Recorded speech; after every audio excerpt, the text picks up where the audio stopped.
براہ راست کراچی لے چلتے ہیں جہاں وفاقی وزیر اسد عمر تقریب سے خطاب کر رہے ہیں۔ شکر گزار ہیں ہی ہیں، لیکن آپ کے لیے خصوصی طور پر شکریہ اور مبارکباد کا پیغام بھیجا ہے میری بیوی نے، کیونکہ وہ اس کوآپریٹو مارکیٹ میں سالوں شاپنگ کرتی رہی ہے، تو اس کو جب میں نے بتایا تو اس کو بہت خوشی ہوئی کہ یہ کام انہوں نے کیا ہے۔ اچھا، اچھی بات یہ ہے کہ میری تو کمائی ہوئی کو 2.5 لاکھ پونے 3 لاکھ روپے تنخواہ ملتی ہے نیشنل اسمبلی کے اندر، تو وہ خود ہی اکنامکس پڑھاتی ہے، خود ہی کماتی ہے، خود ہی شاپنگ کرتی ہے، تو مجھے یہ بھی ڈر نہیں ہے، تو امید ہے کہ وہ دوبارہ آ کے یہاں پھر شاپنگ کرے گی، اپنے ہی پیسے سے کرنا ہے اس نے۔ اچھا، حلیم بھائی نے جس طریقے سے پہلے کہا کہ یہ ہیں کون لوگ، ایک عمومی طور پر بات کی جاتی ہے، لیکن آج ہمارے سامنے وہ زندہ مثالیں موجود ہیں۔ یہ وہ تاجر ہیں، یہ وہ مارکیٹیں ہیں جو پاکستان چلاتے ہیں، وہ ٹیکس جس سے ہماری دفاع کی ضروریات پوری ہوتی ہیں، وہ ٹیکس جس سے لوگوں کے صحت کے لیے انتظامات کیے جاتے ہیں، بچوں کو تعلیم دی جاتی ہے، پانی مہیا کیا جاتا ہے۔ اب مجھے وہ اور بات ہے کہ میں جب یہ باتیں کر رہا ہوں تو کراچی والے میری طرف حیرت سے دیکھ رہے ہیں کہ اچھا حکومتیں ایسے بھی کام کرتی ہیں۔ مجھے پتا ہے بھائی، کراچی کے ساتھ ہمارے اوپر جو حکومت مسلط ہے پچھلے 13 سال سے، وہ ان میں سے کوئی بھی کام نہیں کرتی، لیکن یقین مانیے پاکستان کے کئی علاقوں میں یہ کرتی ہیں، اور وفاق کراچی کے لیے کیا کر رہا ہے میں اس کے بارے میں بھی بات کروں گا۔ لیکن یہ آپ لوگ ہیں، یہ آپ کی محنت ہے، یہ آپ کی دیانتداری ہے، جس سے وہ ٹیکس اکٹھے ہوتے ہیں، جس سے اس ملک کا سارا نظام چلتا ہے۔ تو میں آپ کو بھی سلوٹ پیش کرنا چاہتا ہوں۔ کراچی کے لیے میں نے کہا کہ میں آپ سے ذکر کروں گا کہ وفاق کیا کر رہی ہے۔ امید ہے کہ آپ میں سے کم چند لوگ جو ہیں وہ تو گرین لائن کے اندر ابھی تک سفر کر چکے ہوں گے، اور کراچی جو ترستا تھا ایک جدید ٹرانسپورٹ کے نظام کے لیے، جس کے ذریعے کراچی کے رہنے والے جو ہیں وہ باعزت سفر کر سکیں، ایک آسانی کے ساتھ اور بغیر اپنی جان کو جوخم میں ڈالے ہوئے سفر کیا جا سکے، آج الحمدللہ اس کی ابتدا ہو چکی ہے۔ اور گرین لائن میں جو کہ 10 جنوری سے جس کا باقاعدہ کمرشل آغاز کیا گیا تھا، آپ کو خوشی ہوگی سن کے کہ لاکھوں لوگ اس میں ابھی تک آلریڈی سفر کر چکے ہیں۔ تو جس نے ابھی تک نہیں کیا اس کو میں بولوں گا کہ ضرور ایک دفعہ جا کر دیکھیں اور موازنہ کریں۔ وہ جو پوچھتے ہیں کہ تبدیلی کہاں نظر ہمیں آ رہی ہے، تو ایسا کریں، یہاں سے کوئی 5D کی منی بس پکڑ لیں یا کوئی 11B کی بس میں بیٹھ جائیں، ایک طرف سفر اس سے کر کے جائیں، اور پھر واپسی میں آتے ہوئے گرین لائن سے آئیں، پھر میں پوچھوں گا تبدیلی نظر آئی کہ نہیں آئی۔ اچھا، ایک اور منصوبہ ٹرانسپورٹ کا جو اس سے بھی زبردست منصوبہ ہونے جا رہا ہے، اور وہ میرے دل کے بہت قریب ہے، اس پہ میں نے بے تحاشا محنت کی ہے اگر میں خود کہوں، وہ ہے کراچی کا جدید سرکولر ریلوے کا منصوبہ۔ ہم جوان ہوتے تھے، ہم کرکٹ کھیلتے تھے، تو اس زمانے سے سنتے تھے کہ کراچی کے اندر کوئی جدید سرکولر ریلوے کا منصوبہ بنایا جائے گا۔ اس کے بعد جنرل مشرف کی حکومت آئی، اور مجھے کوئی آڑ نہیں اس میں کہنے میں کہ میں نے، حالانکہ میں اس وقت سیاست میں نہیں تھا، لیکن نظریاتی طور پر میں اس حکومت کے خلاف تھا، کیونکہ میرے خیال میں پاکستان کے اندر ایک جمہوری نظام ہونا چاہیے۔ لیکن اس میں کوئی شک نہیں ہے کہ جنرل مشرف کے وقت میں ان سالوں کے اندر 8 سال جو وجہ تھے کراچی میں ہم نے کام ہوتے ہوئے دیکھا، لیکن اس کے باوجود وہ حکومت بھی اور بڑی شدید خواہش تھی کہ KCR کا منصوبہ چلایا جا سکے، وہ چلانے میں کامیاب نہیں ہوئے۔ پھر اس کے بعد جس وقت کراچی ٹرانسفارمیشن پلان بنا اور ہم نے جو وفاق میں جن صوبوں کی ذمہ داری لی، گرین لائن ان میں سے ایک تھا، وہ تو آپ نے چلتے ہوئے دیکھ لی ہے، KCR کا منصوبہ بھی ہم نے شامل کیا۔ اور مجھے ابھی تک یاد ہے چیف منسٹر ہاؤس میں میٹنگ ہو رہی تھی، کیونکہ شروع میں کچھ یہ تھا، سندھ حکومت کہتی تھی کہ ہم کریں گے، ہم نے کہا ہے سپریم کورٹ نے، اور یہ حقیقت ہے کہ سپریم کورٹ میں مجھے جسٹس گلزار، چیف جسٹس سپریم کورٹ نے خود آرڈر کیا تھا کہ یہ منصوبہ KCR کا جائے، یہ آپ نے بنانا ہے۔ تو میں تو سپریم کورٹ کے میں احکامات پر عمل کر رہا ہوں، اور اگر آپ چاہتے ہیں بنانا تو آپ کو ہم روکیں گے نہیں، آپ بنا لیں۔ پھر الٹیمیٹلی وہ طے ہو گیا کہ وفاق ہی یہ کرے گی۔ مجھے ابھی تک یاد ہے، مجھے چیف منسٹر نے کہا کہ اسد آپ بنانا چاہتے تو ہیں لیکن لکھ لیں یا آپ بنا نہیں سکیں گے۔ تو میں آپ کو، کراچی کے شہریوں کو اور سب سے زیادہ چیف منسٹر سندھ کو یہ خوشخبری دینا چاہتا ہوں کہ پچھلے ہفتے پبلک پرائیویٹ اتھارٹی کے بورڈ جو ہے، جس کا چیئرمین میں خود ذاتی طور پہ ہوں،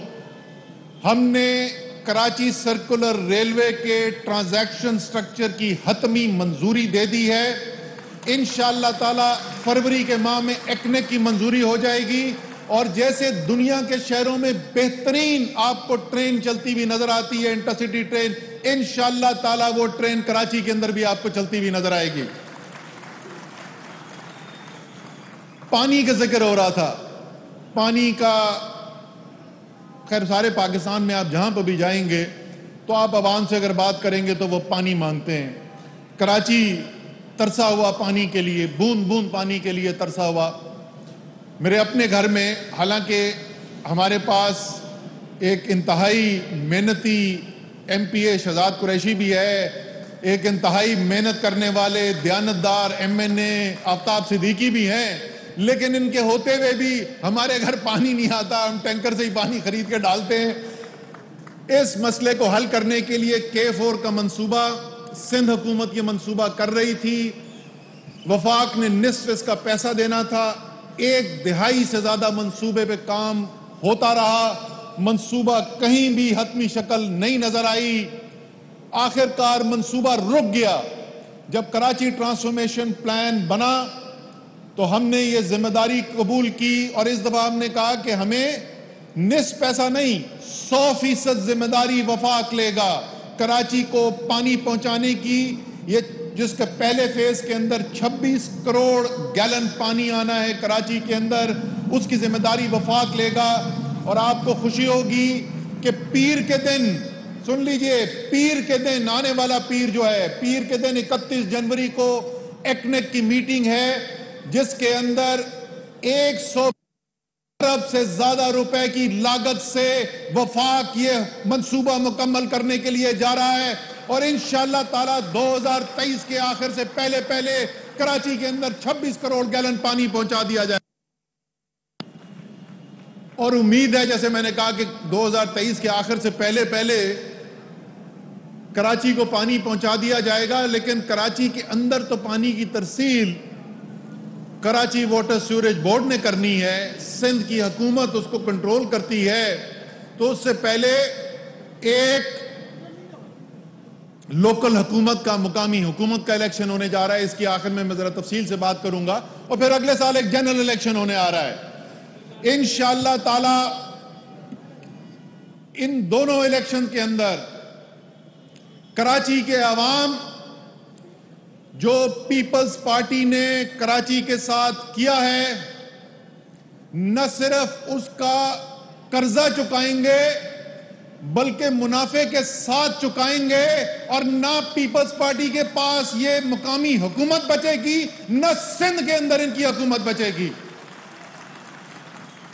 اور انشاءاللہ تعالی آنے والے خدمتگار لوگ ہوں گے، جیسے آپ نے کوآپریٹو مارکیٹ بنتے ہوئے دیکھی ہے، جیسے گرین لائن آپریشن بنتے ہوئے دیکھی ہے، جس طریقے سے K4 کا منصوبہ بنتے ہوئے دیکھ رہے ہیں، اسی طریقے سے انشاءاللہ تعالی کراچی کے اندر بھی ترسیل کا نظام ہوگا، پانی کی ترسیل کا نظام، اور کراچی جو پانی کی بوند بوند کے لیے ترسا ہوا ہے، یہ پیاس انشاءاللہ تعالی کراچی کی بجھائی جائے گی۔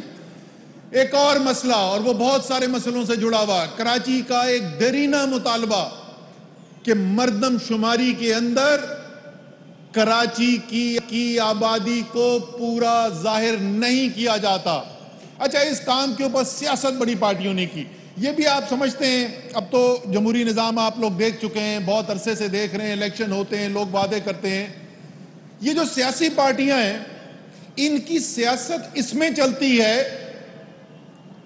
کہ لوگوں کے مسائل نہ حل ہوں، وہ مسئلے کے اوپر سیاست کرتے ہیں، مسئلے حل نہیں کرتے۔ تو صرف وہ جو کہ خدمت کرنے کے لیے آیا ہوا ہے، جو سیاست کرنے کے لیے نہیں آیا، وہی مسئلے کا حل کرتا ہے۔ تو جناب، کوئی آپ کراچی کی پارٹی کا نام لے لیں، ایسی نہیں ہے جس نے اقتدار کے اندر شرکت نہ کی ہو۔ الحمدللہ آج تک مردم شماری کا مسئلہ حل ہوا نہیں۔ آپ کو کراچی میں بینر بہت نظر آئیں گے مردم شماری کے مطالبے پہ،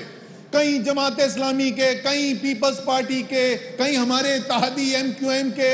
آپ کو ہر جگہ مطالبہ ہوتے ہوئے نظر آئے گا۔ حل کسی نے آج تک نہیں دیا۔ اچھا سینسس مردم شماری تو چھوڑیے، آئین کے اندر لکھا ہوا ہے کہ ہر 10 سال کے اندر اندر مردم شماری کی جائے گی۔ ایک دفعہ 17 سال کے بعد مردم شماری ہوئی،